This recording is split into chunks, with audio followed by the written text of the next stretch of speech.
ఢిల్లీ తర్వాత అయినా సరే ఇండియా కూటమి గట్టిగా కాస్త కన్సాలిడేట్ అయ్యి చేతులు కలిపితే నిలబడుతుంది. లేదనుకోండి ఎక్కడికక్కడ ఏదో ఒక ఎత్తుగడలతో ఎన్నికల ముందు ఎన్నికల తర్వాత వీళ్ళను లేకుండా చేసే ఒక ప్రయత్నం బీజేపీ టార్గెట్ చేస్తుంది. కొంచెం బూస్ట్ ఇస్తుంది. ఢిల్లీ సక్సెస్ పోస్ట్ ఎలక్షన్లో పెద్ద బూస్ట్ అవుతుంది ఖచ్చితంగా. ఆప్ గెలిచుంటే ఆ బూస్టు ఇండియా కూటమికి సెక్యులర్ పార్టీస్కి వచ్చేది. ఇప్పుడు అది బీజేపీ వైపు తిరగడం అన్నది ముఖ్యమైనది. అందులో మీరు గమనిస్తే అమెరికా నుంచి రావడం ఇట్లాంటి సమస్యలు డిపోర్టేషన్లు ఇవన్నీ ఉన్నప్పటికీ కూడా అక్కడ కూడా మోదీ గారి ఫ్రెండ్ అయిన ట్రంప్ వచ్చాడు. ప్రపంచంలో చాలా దేశాల్లో మళ్ళీ కన్జర్వేటివ్ ఫోర్సెస్ వస్తున్నాయి. ఇలాంటప్పుడు ఒకసారి ఏదో తాత్కాలికంగా దెబ్బతిన్నప్పటికీ మోదీ మళ్ళీ నిలదొక్కుంటున్నాడు. అవును. దీని తర్వాత ముఖ్యంగా బీహార్ ఎన్నికలు వెంటనే వస్తున్నాయి. బీహార్ యూపీ కనుక కైవసం చేసుకుంటే వాళ్ళకి చాలా పెద్ద రాష్ట్రాలు కదా, అందువల్ల ఇవన్నీ ఉన్నాయి. మోదీ చాలా జాగ్రత్తగా ఉన్నారు. మీరు గుర్తు చేసుకుంటే ఢిల్లీ ఎన్నికల రోజే ఆయన మహాకుంభాభిషేకం జలాల్లో మునిగి ఆయన ఎక్కడా ఎన్నికల ప్రచారం చేయలే పాపం. కాబట్టి నిశ్శబ్దంగా ఎలా చేయాలి, ఏది ఎలా చేయాలి అన్నది మోదీకి బాగా వెన్నతో పెట్టిన విద్య అంటారే, ఆయనకు ఛాయ్తో పెట్టిన విద్య, ఛాయ్ వాళ్ళు కదా. కాబట్టి అలా జరిగింది. ఇవన్నీ ఢిల్లీలో ప్రభావం చూపించినట్టే కనిపిస్తుంది. సార్, సౌత్ ఫేస్గా పవన్ కళ్యాణ్ ముందుకు వెళ్తే ఇక్కడ కూటమితో తెలుగుదేశం పార్టీతో అత్యధిక సీట్లు వీళ్ళకి సపోర్ట్ చేసిన వాళ్ళకి ఇబ్బందికర పరిస్థితులు ఉండవా? ఖచ్చితంగా ఉంటాయి అవి. ఇప్పుడు ఎందుకంటే బీజేపీ ప్రధాన శక్తిగా రావాలని ఆలోచించటం అన్నది తెలుగుదేశం పార్టీకి అంతగా మింగుడు పడే విషయం కాదు. వాళ్ళు ప్రధాన శక్తిగా వాళ్ళ నాయకత్వం, అక్కడే కాంగ్రెస్కు బీజేపీకి ఒక తేడా. కాంగ్రెస్ పార్టీ చూడండి, హర్యానాలో ఒక 2 సీట్లు కూడా వాళ్ళు 3 ఇస్తే పెట్టుకుంటా ఉన్నారు ఒప్పందం, అయినా కానీ వాళ్ళతో చేసుకోలేదు.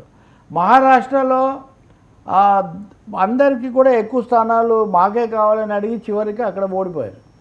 3 రాష్ట్రాల్లో ఓడిపోయారు ఎన్నికలు. ఇప్పుడు ఢిల్లీతో కలిపి అంటే మిత్రులను కలుపుకుపోవడము, అసలు మిత్రుల అవసరమనే భావన కాంగ్రెస్కు తగినంతగా లేదు.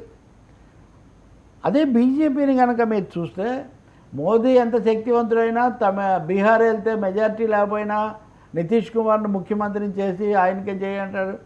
ఆంధ్రప్రదేశ్లో చంద్రబాబును, తర్వాత అంతకు మించి పవన్ కళ్యాణ్ను ముందు పెడతారు. కాబట్టి తమకు లేని బలాన్ని కూడగట్టుకోవడానికి అందరినీ కలుపుకుపోవాలి అనే అవగాహన వ్యూహం పూర్తిగా ఉంది బీజేపీకి. అయితే అది ఫేజ్ 1. ఫేజ్ 2లో వాళ్ళు ఉంటారో లేదో మనం చెప్పలేం. ఫేజ్ 2లో చాలామంది వాళ్ళతో కలిసిన వాళ్ళు లేరు.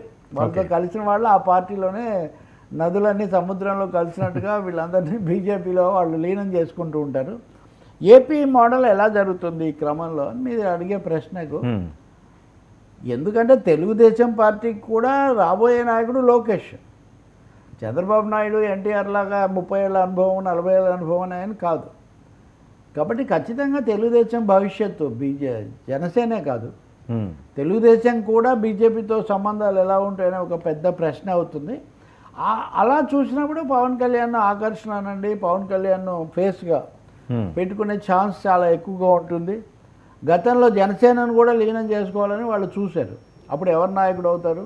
సో ఇలాంటి చాలా ప్రశ్నలు ఉత్పన్నమవుతాయి. బీజేపీతో కలవక విడిగా ఉండక వీళ్ళు ఏం చేస్తారు? కాబట్టి ఖచ్చితంగా సనాతన ధర్మం అని పవన్ కళ్యాణ్ అన్నప్పుడు ఆ సనాతన ధర్మంలో సదరన్ సూక్ష్మం ఒకటి ఉంది అనేది అయితే మనం తెలుసుకోవాల్సిందే, తప్పదు. అది ఇంకా ముదురుతుంది, ఇంకా కొంచెం ట్విస్ట్లు దాంట్లో పెరుగుతాయి. తెలుగుదేశాన్ని మీరు గమనిస్తే కొంత వాళ్ళు గతానికి ఇప్పుడు ఉదాహరణకు ర్యాంకులు ఇవ్వడం అనే విషయం మీరు చూసినా, ఆయనకు 8 ఇచ్చి ఈయనకు 10 ఇచ్చి, ఇప్పుడు అవన్నీ అనేక పద్ధతులు ఉంటాయి దాటేయడానికి.